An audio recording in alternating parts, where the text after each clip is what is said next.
Wakti ka kok matek kum gamente menenni ki chulogi pikwo ki le magen giti ka ronyine iching Ojong lok manokati kar magen go beri ka chake mo beri Tee-Olwa i Lapono sub county kam mainoni dan mapat paro bino kanywako tamgi iyo mitioko pero matika kati chalo aduki chan iching Lwak wanen matute maaki bola choj pawanluo TV mo kwede lok man way kingang man Jonisani ochakachon Pero pakor mo Ojong odogo tek makit lok me chupone tika ngai wi Lwak achil kilutela mi Agago district mano wego gukwayo gamente ni uyen yo kid makiromo konyo kere ki Lwak makunu ichopo pero man kasto ucheng lagen won koma chiel me teka rea ka Ket Paris i Lapono sub county Agago district wajoni kuopa Lwak ti kamarach kache gamente pe okati ka konyo gi itiku lok paolok Lewu maja puru waber kiret awu ba chelu no ret ti oriat wa kumbeti dana rio ti oriat ka long ti kiret maraja deda ma kor mu jo ayu timo now wan ku beren wa ber kanye dong wa ti kiluor ne ber wa kanye mor gamene ti ki chwak ki komwe ye ya keri peke wa ko chwin wa mo cha ko tawani kero nyo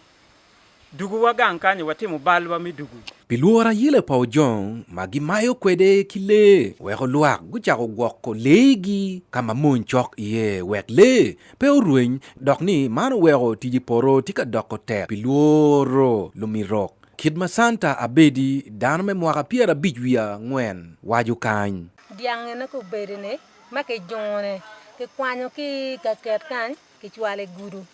gen wan mele sap kanti madir mano guru madong la lachen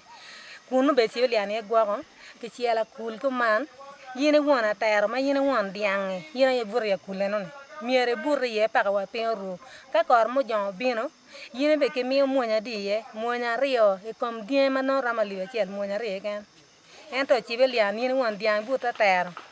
maka dong la bino ma duang ka kire gunyo chinja na ne wale ko bino toro dien ga nga dien mi adi no lang no duang ma monya rio peram Lwak tika neno ni chula ye gin maudong magamente romo timone kape chigi bikemme kigamente ikot kache meno pe utimme Matthew lagen enti won komme adek me Lapono sub county ya Agago district no le ma ke kwanyo e karpa gamene ma fsebri ki chul wano mir jo me oriat ki mir ki treatment no gamene miu i masakare chomaya duranya to na la pa ke pang kim lo kon to gen mu chibro to la mido na para pa ota joni era chuli ke ne ko kan wa ngatu bene pe wiliele Kidmeno bene Maurice Ochana la lopko LC5 me Agago district wajoni kagamente degwinyu koro pa Lwak chiu miero kitegi ipidu ti lawyers mo ma genu katik chencha ge binu kere barra gen mer chwal gamente kot ma an bena bi beri ya chiel ngara chiel ma beri chaden me moko chadeni kar ma jatia nekwa no kun montie